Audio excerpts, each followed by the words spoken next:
Hola, ¿qué tal? Mi nombre es John Roberto Moira Palma. El día de hoy le vamos a hablar sobre el intestino grueso.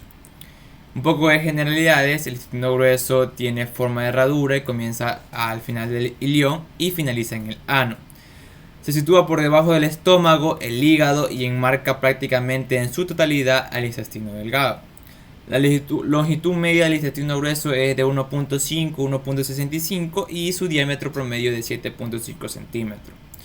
El órgano se divide en tres partes: lo que es el ciego, que es su segmento inicial con forma de bolsa; la segunda parte, que es el colon, que es la porción más larga y que va a estar dividido en cuatro porciones; y el recto, que forma los 15 centímetros terminales y constituye el final del tubo digestivo.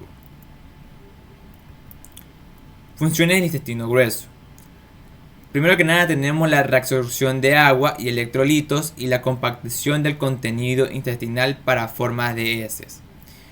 Como punto 2 tenemos la absorción de importantes vitaminas que son producidas por la acción de las bacterias.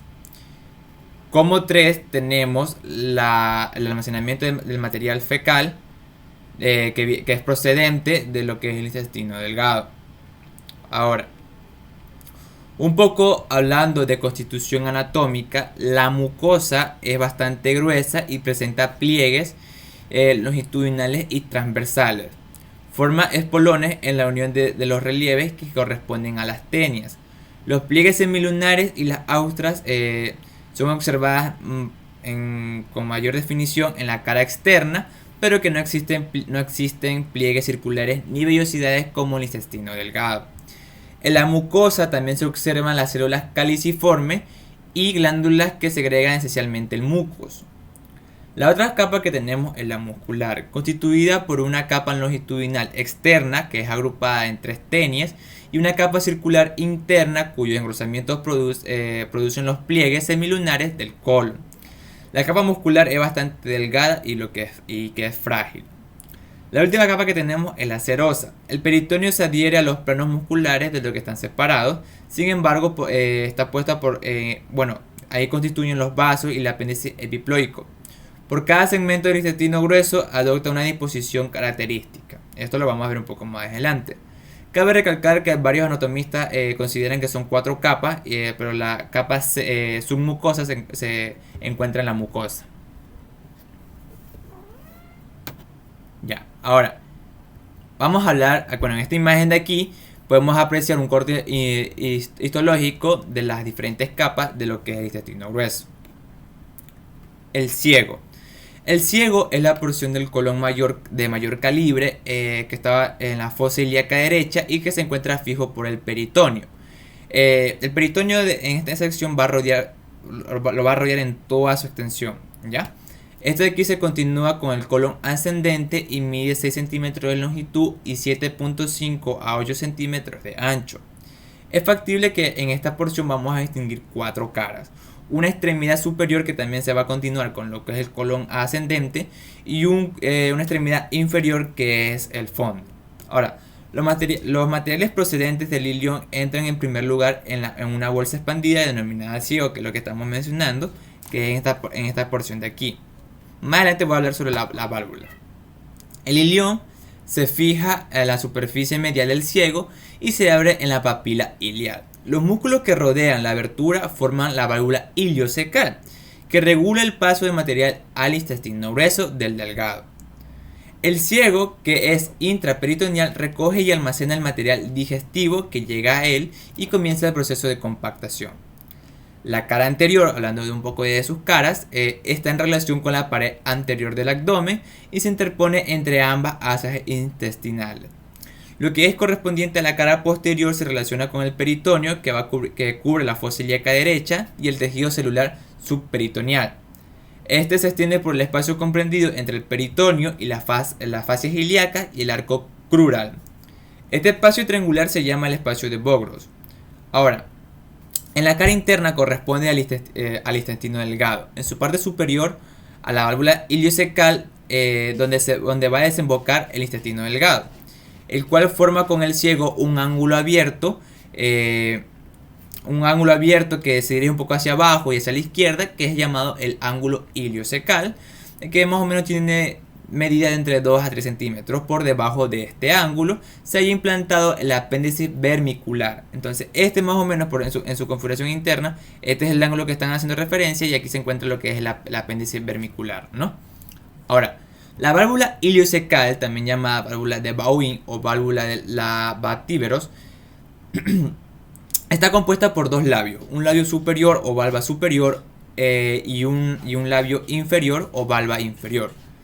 Estos van a resultar de la disposición que presenta esta válvula, que es la última porción del intestino delgado, que penetra con todos sus elementos a la pared interna del ciego, dando excepción a la que es la capa serosa y de la capa muscular de las fibras longitudinales, ¿ya?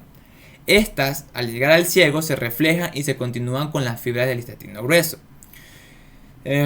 Directamente, como lo hace con el peritoneo, que se va a reflejar en este punto para continuarse con el peritoneo del intestino grueso.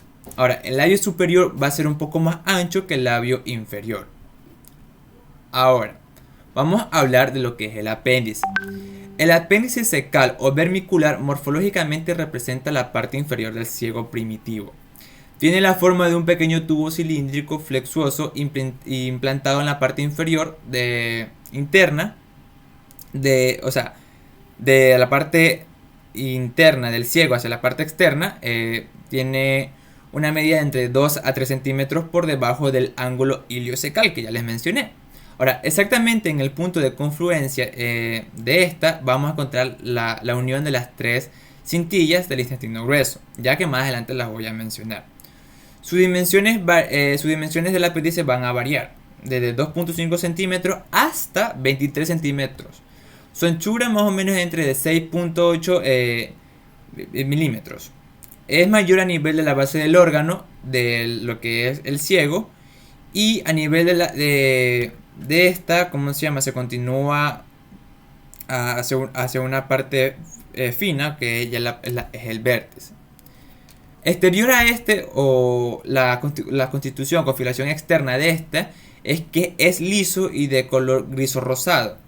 Interiormente comprende a una cavidad central que en su extremidad libre, que termina en fondo de saco, se continúa con lo que es el ciego, y que en algunas veces se encuentra un repliegue valvular llamado válvula de Gerlach, la cual se aplica sobre el orificio cuando el ciego se puede decir que se distiende, y esto va a impedir que hasta cierto punto las heces no caigan directamente en lo que es el apéndice, ¿ya? Varios anatomistas dicen que aparentemente no desempeñan ningún papel en lo que es la patogenia de la apendicitis, ¿no? Como tal, no tiene como una función principal, pero cuando este apéndice se infecta, puede provocar una patología que es la apendicitis, ¿ya? Ahora, lo que es en relación con el ciego, esto se va a distinguir en diferentes porciones, por decirlo así, o en diferentes lados, ¿ya? O sea, se va a ubicar en diferentes lados, por decirlo así. Ahora, esta puede descender, se puede dirigir oblicuo hacia la parte de abajo y medialmente, que es la disposición más común que vamos a encontrar en los individuos. Medialmente va a estar dirigido en sentido transversal hacia lo que es la línea media de lo que es el ciego. También lo vamos a encontrar en posición ascendente, que son mediales, y por debajo de esta, se encuentra un poco por detrás también de las asas iliales, y también se puede encontrar posterior a esta. Ahora vamos a hablar del colon, que el colon presenta un diámetro mayor y una pared más delgada que la del intestino delgado. En la configuración externa vamos a presentar diferentes partes anatómicas que la vamos a poder identificar. Sin embargo, hay que hacer referencia a que el colon se va a subdividir en 4 regiones: un colon ascendente, un colon transverso, un colon descendente y un colon sigmoide, ¿ya? Lo que es la pared del colon va a presentar una serie de saculaciones o austras que permiten niveles considerables de distensión y elongación, ¿ya? Las austras del colon son dilataciones de la pared en forma de saco que se encuentran situadas entre dos pliegues semilunares que van a formar sus límites. Más o menos estos de aquí, estas que ustedes ven aquí, estos sacos de aquí son las austras, y estas líneas que ven alrededor de ellas son los pliegues semilunares que van a formar sus límites. Las austras se van a interponer entre las tenias, como tal. Entonces las austras están más desarrolladas a nivel del ciego y en el colon sigmoide, pero son mucho más numerosas a nivel de lo que es el colon transverso. Un corte a la luz de este órgano permite observar que las arrugas existentes entre las austras se extienden en el revestimiento mucoso. Ahora, hablando un poco de lo que son las tenias, son tres bandas longitudinales separadas del músculo liso. Las tenias del colon son visibles en la superficie externa del colon, justo abajo de la serosa. Las tenias están formadas por la concentración de fibras musculares longitudinales del colon y están agrupadas en tres bandeletas, siguiendo así el eje mayor del intestino, y más o menos tienen una medida entre 8 a 15 milímetros de anchura. Comienzan en sí a nivel de la base del apéndice vermiforme, sobre lo que es la pared del ciego, en número de 3, como ya les mencioné. Ahora, desde aquí se dirigen hacia el colon ascendente una anterior denominada como la tenia libre, y es la más ancha, y dos posteriores que es una posterolateral, que es la tenia epiploica, y una posteromedial, que es la tenia mesocólica. Vuelvo y repito, son tres tenias. La tenia libre, que es la mayor, que es más ancha, es la que es anterior, y dos que son posterolaterales, una que es lateral, que es la tenia epiploica, y una posteromedial, que es la tenia mesocólica. Sin embargo, hay que hacer referencia de que esto a nivel de toda la configuración del colon o todas las estructuras del colon van a tener, no se van a dirigir directamente en estas posiciones, ¿vale? Ahora,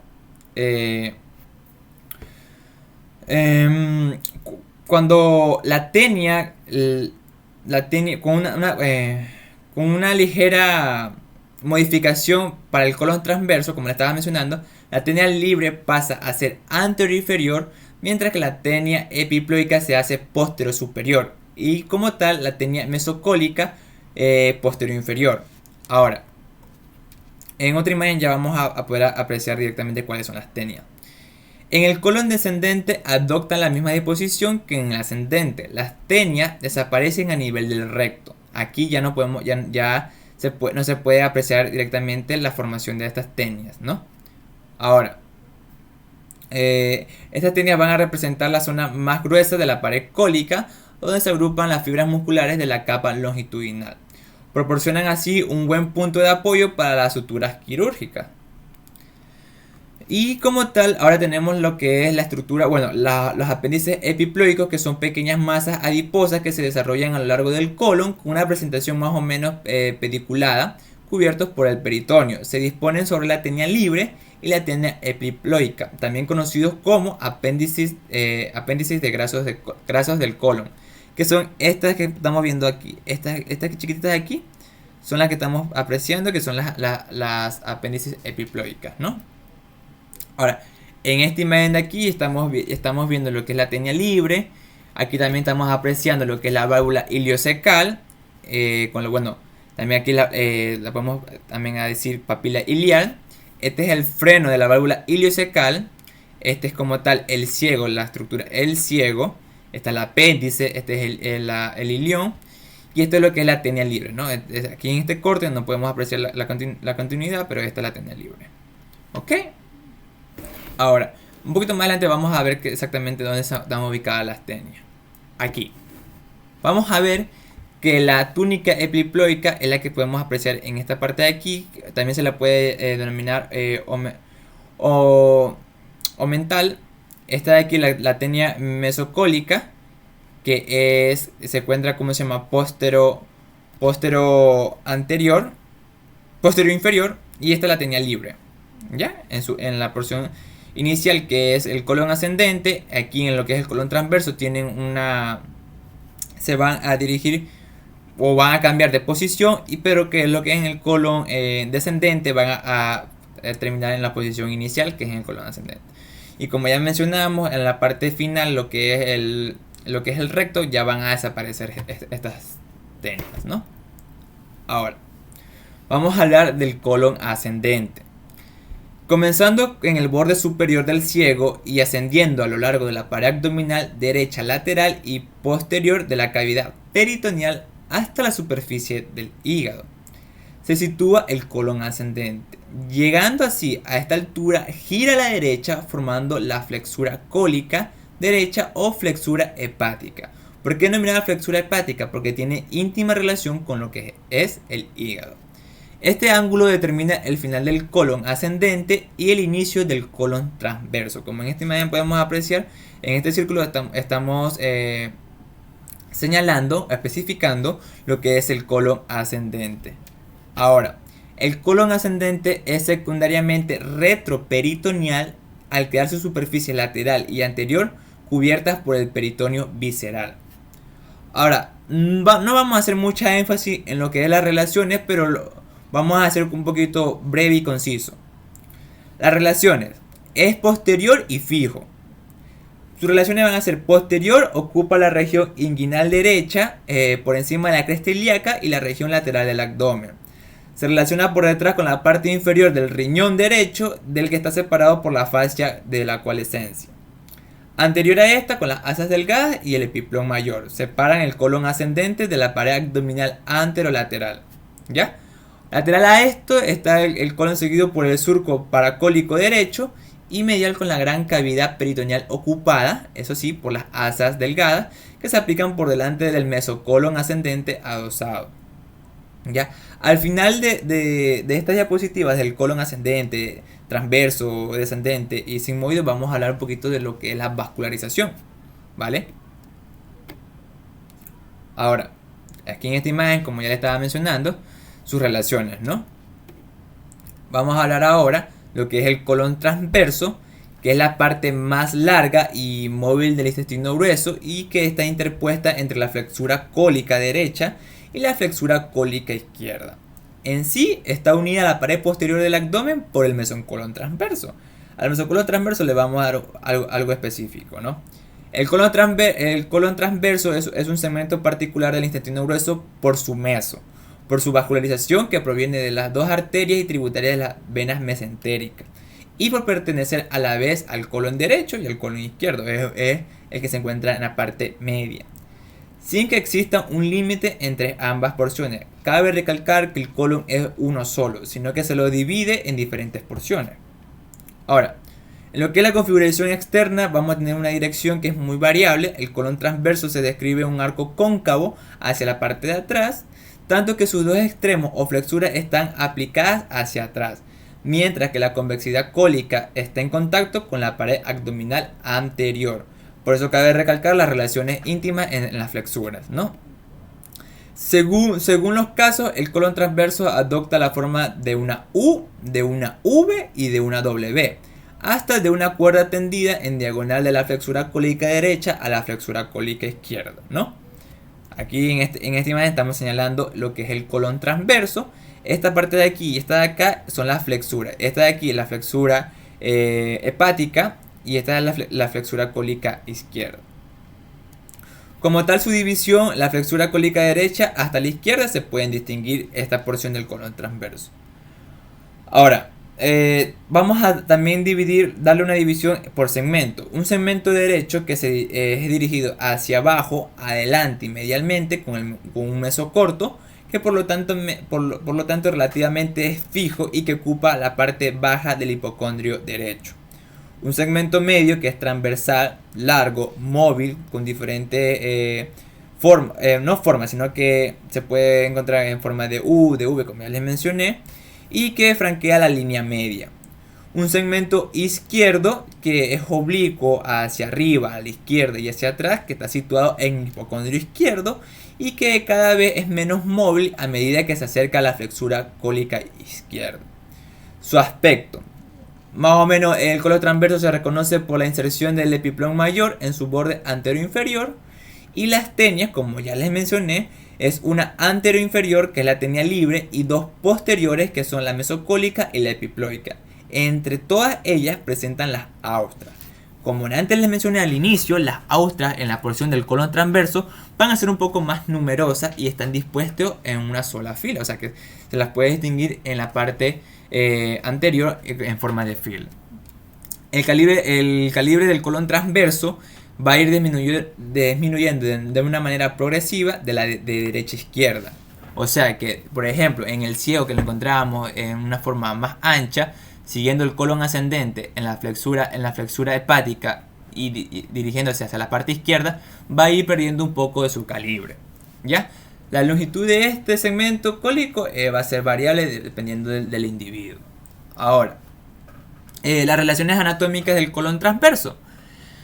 En su inicio con la cara inferior del hígado, en la cara inferior con el hígado, la vesícula biliar, la curvatura mayor del estómago y el extremo inferior del vaso. Por debajo de este con el intestino delgado y por detrás con la segunda porción del duodeno. También lo que es la cabeza del páncreas y las asas intestinales. Lo que es, también encontramos el ángulo cólico izquierdo está en relación con el extremo inferior del vaso y de la cola del páncreas. La flexión es un poco más aguda y más alta que el ángulo derecho. ¿Ya? Están unidas al diafragma a través del ligamento frenocólico, que es por delante de la 10ª o 11ª costilla. Como también les mencioné en lo que es el colon ascendente, la vascularización la vamos a hablar al final. ¿Ya? Ahora, vamos a hablar del mesocolon transverso, que es lo que hace mayor importancia en el colon transverso. El mesocolon transverso o el mesocolon es una membrana del peritoneo que fija el colon a la pared posterior del abdomen. El colon está fijado a la pared abdominal por dos mesos, el mesocolon transverso y el mesocolon sigmoide. Y el mesoapéndice, que ya eso lo vimos a nivel de lo que es el apéndice y de lo que es el ciego. El colon transverso como tal este mesocolon está encargado de dividir la cavidad abdominal en dos pisos, uno superior y uno inferior. El mesocolon transverso presenta para su estudio dos bordes, uno parietal y uno visceral, y dos caras, como ya les mencioné, que es uno superior y uno inferior. En el borde parietal o raíz, como otro anatomista lo dispone, esta se ubica transversalmente y es oblicuo de derecha a izquierda. De abajo hacia arriba comienza en su extremidad inferior de la cara anterior del riñón derecho, cruza la cara anterior de la segunda porción del duodeno, luego la cara anterior de la cabeza del páncreas y sigue el borde inferior del cuerpo del páncreas. Y termina en la cara anterior del riñón izquierdo, cerca de su extremidad superior. Como tal, el borde visceral está en contacto con el colon transverso y se relaciona con el arco vascular de Riolano. La cara superior se va a relacionar con las transcavidades de los epiplones y su cara inferior cubre la parte inferior del páncreas, del duodeno y de las asas intestinales, ¿no? Ahora, el arco de Riolano está conformado directamente con la arteria marginal del colon. Es un circuito arterial ubicado en el mesocolon transverso y está formado por la arteria cólica derecha, que es rama de la mesentérica superior, y cuando es ausente es suplida por la rama cólica de la arteria iliocólica, ¿ya? Así también por la cólica izquierda, que es rama de la mesentérica inferior. Entonces, este arco de Riolano es la anastomosis de estas dos ramas de las mesentéricas, ¿no? Ahora, esto se va a encontrar directamente en la flexura cólica izquierda, ¿ya? Flexura esplénica del colon o ángulo cólico izquierdo o ángulo esplénico, ¿ya? Donde se unen estas ramas que se relacionan con la arteria mesentérica superior e inferior. Ahora, la flexura cólica izquierda se denomina también flexura esplénica por su relación con el vaso. Se distinguen los varios segmentos vecinos que se van a distinguir por su forma, por su situación, por su fijeza y por su vascularización. Por su forma, porque está dado que presenta un acodamiento agudo, un poco más agudo que el derecho. Por su fijeza, ya que es un segmento suspendido y adosado. Y por su vascularización, que ya lo mencionamos, que es relativamente abundante, ¿ya? En lo que es la configuración externa, se ubica en el hipocondrio izquierdo y proyecta por delante de la octava costilla. Este va a comprender en un plano por atrás de las vértebras torácicas de la 11 y 12ª vértebra torácica, ¿no? La flexura cólica izquierda está configurada en el ángulo agudo con una vertiente transversa o derecha y una vertiente descendente o izquierda, que son prácticamente paralelas entre sí. Esto es un poco más, en otras palabras, quiere decir que la flexura cólica izquierda es la continuidad de lo que es el colon transverso, dando una vertiente hacia la parte izquierda, un poco más o sea, tiene un ángulo más detallado en la flexura izquierda. ¿Ya? El calibre cólico ha disminuido a este nivel y el bolo fecal está constituido un poco más pastoso y tiene poco gas. ¿Ya? Entonces es más... como a este nivel ya es un poco más, tiene un poco de mayor estrechamiento a nivel de la flexura cólica izquierda y lo que es el colon descendente. Ya. Vamos a hablar ahora del colon descendente, pero antes de esto hay que hablar un poquito de lo que es las relaciones de la flexura cólica izquierda. Está situada entre los espacios intercostales, un poco más alta que la flexura cólica derecha, como ya les mencioné. Anterior a esta se encuentra oculta primero por el borde y la porción de la cúpula diafragmática izquierda. Por la parte superior se cierra hacia abajo en la celda esplénica y medialmente está en relación con el colon transverso y un poquito más atrás con lo que es el riñón izquierdo y la glándula suprarrenal izquierda. Lateral a estas, aquí separa la flexura cólica izquierda del diafragma. Y un poquito más de esto, se encuentra el receso costeo-diafragmático de la pleura. Posterior a esta se establece igualmente con el diafragma, con el receso pleural, costeo-diafragmático y con la pared torácica. Su fijeza es un poco más difícil en su ascenso. Ya, ahora sí. Hablando un poquito del colon descendente, es netamente... corresponde al segmento del colon interpuesto entre la flexura cólica izquierda y el colon sigmoide. El colon descendente se extiende desde la primera hasta el estrecho superior de la pelvis del lado izquierdo. Es netamente más estrecho que el colon transverso, lo que lo recorren las tres tenias desde la flexura cólica izquierda han vuelto a adoptar la disposición inicial que tenía en el colon ascendente, es decir, una ancha y anterior que la tenia libre y dos tenias posteriores que es la medial mesocólica y la lateral que es la epiploica. ¿Ya? Se observan además un poco más de abundancia en las austras, como ya les mencionamos en el colon, en el ciego y en el colon descendente vamos a encontrar mayor detalladas estas austras. ¿Ya? De esta, la dirección del colon descendente primero es rectilínea, vertical y es oblicuo hacia la parte de abajo, adelante, y está profundamente situado en la fosa lumbar. Ilíaca izquierda, que está por arriba del estrecho superior de la pelvis. Las variaciones conciernen en especial al segmento ilíaco, cuya longitud es muy variable. ¿Ya? Aquí también podemos apreciar que los apéndices epiploicos son más numerosos, sobre todo adelante. La dirección del colon, como ya les mencioné, es rectilínea, vertical y es oblicuo hacia la parte de abajo y adelante. ¿Ya? Ahora, como último, tenemos lo que es el colon sigmoide. Tiene un promedio de cerca de 40 centímetros de largo y se ubica siempre dentro de la pelvis, pero a causa de su libertad de movimiento es obligado a ser desplazado a la cavidad abdominal. Comienza en la abertura superior de la pelvis menor, donde se continúa del colon descendente y pasa transversalmente por delante del sacro al lado derecho de la pelvis. Después curva en sí mismo y da la vuelta hacia la izquierda para alcanzar la línea media a nivel de S3. A donde se van a doblar hacia la parte de abajo y termina en lo que es en el recto. ¿Ya? Está rodeado totalmente por el peritoneo que forma el mesocolon sigmoideo, que disminuye en la longitud del centro hacia los extremos, donde va a estar separado de modo que el meso sea más fijo en sus uniones, ¿ya? Esta de aquí, esta porción del colon sigmoideo goza de una gama del movimiento considerable en su porción central. Esta va a tener un movimiento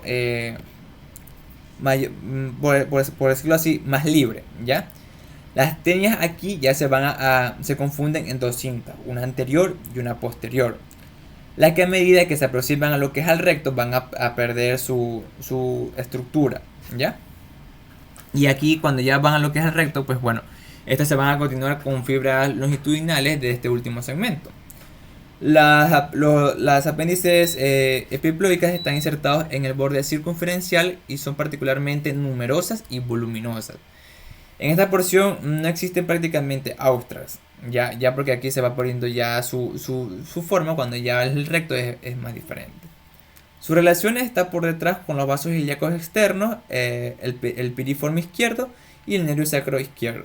Y por delante son separados de la vejiga en el varón y del útero en la mujer por algunas asas del intestino delgado. Lo que es correspondiente al mesocolon sigmoideo se expande así entre la pelvis y el colon, presentando dos caras, una anterior superior y una posterior inferior. Se enrolla sobre sí mismo a la derecha y se dispone de tal manera que su parte izquierda se continúa con el peritoneo de la fosa ilíaca y forma un tabique perfecto arriba de la pelvis menor, que en esta imagen ya la podemos apreciar lo que es el mesocolon sigmoideo, ¿no? Esta aquí va a presentar dos hojas. La hoja del mesocolon sigmoideo se encuentra en los vasos sigmoideos, linfáticos y una capa de tejido célulo adiposo de un espesor variable. Y como último tenemos lo que es la irrigación del colon.